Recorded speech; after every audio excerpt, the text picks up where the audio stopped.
we'll move on to the second point, the second element of cultures of high performance. And that is that it's really important that we translate these stories into a commitment to effective, efficient performance. It's the point that you made, I think, Tommy, that we need to make sure that we are delivering against that vision. And over the last 60 years of research into human motivation and performance at work, what's emerged is an understanding at both team and individual level that the most important predictor of team motivation and performance and individual motivation and performance is whether teams and individuals have a limited number, 5 or 6, of clear, agreed, challenging goals, objectives, and that they're getting feedback on performance. So, what I see, what you see, I'm sure, in many organizations is lots of initiatives. So there'll be initiatives that ministers come up with, there'll be initiatives that boards come up with, there'll be initiatives that departments and directorates come up with, and what we get is priority thickets. There are so many priorities being created that people just can't see clearly anymore what's important. What should I be focusing on? So for the effective functioning of organizations, there needs to be clarity of goals and purpose. And it begins with the executive team. It begins with the leading team in the department. And very often when we have conversations with executive teams, they'll say, well, our objectives are the corporate objectives. Well, that's a real misunderstanding because, it's not the executive team's responsibility to care for prisoners in their cells, in the service. It's their responsibility to ensure the development of the organization and ensure that they're providing the supports and the direction and the leadership which enable people to do their work effectively.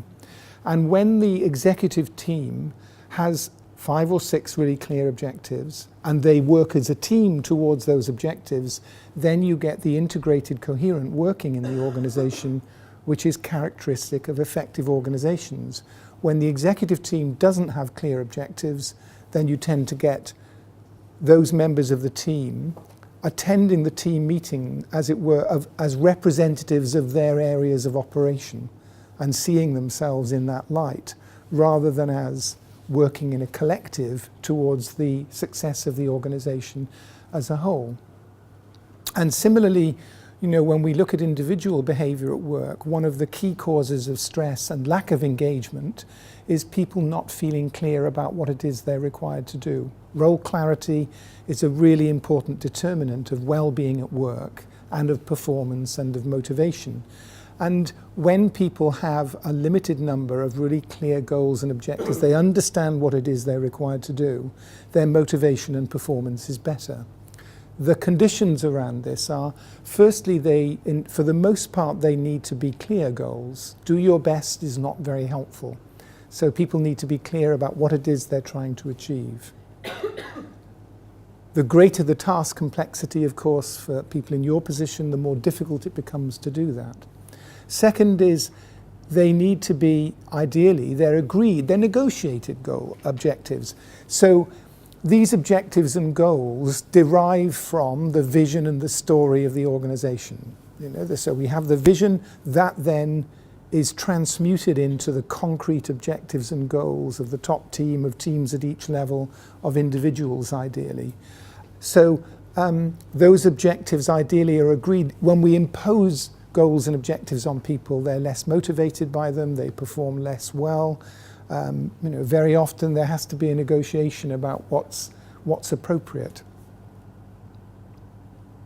They need to be ideally challenging. So there's an almost monotonic relationship between how challenging objectives are and how well people perform. And that's why agreeing objectives is really important. So when we have aspirational objectives, it would be fantastic if I achieved that. When you think about athletes who are preparing for some event, they're really trying to achieve a personal best or to win or to get a gold medal. It's really kind of challenging aspirational stuff. It's really seeking to be incredibly successful, and that's motivating. However, if what we do is impose goals on people that just feel impossible, then that has, of course, the opposite effect. So one of the implications of this is that, I hear senior leaders often say, well, why are we giving pay increments to people who haven't achieved all their objectives? And this is a really counterproductive way of thinking, because if we make reward dependent on a binary outcome of have you achieved all of your objectives or not, the next time people come round to have a conversation about setting objectives, they will set the bar as low as they possibly can. So there's something about this process being about aspiration and rewarding progress towards achievement of these challenging aspirations.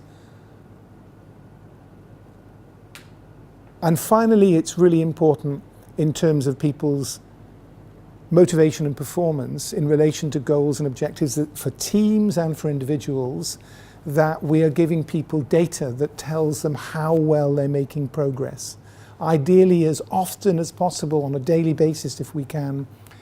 So I see in the health service where people are applying, for example, quality improvement techniques and lean techniques, that they're using patient data on a daily basis to feed back to teams on the front line in wards about how they're performing in terms of patient satisfaction, infection rates, error rates, and so on.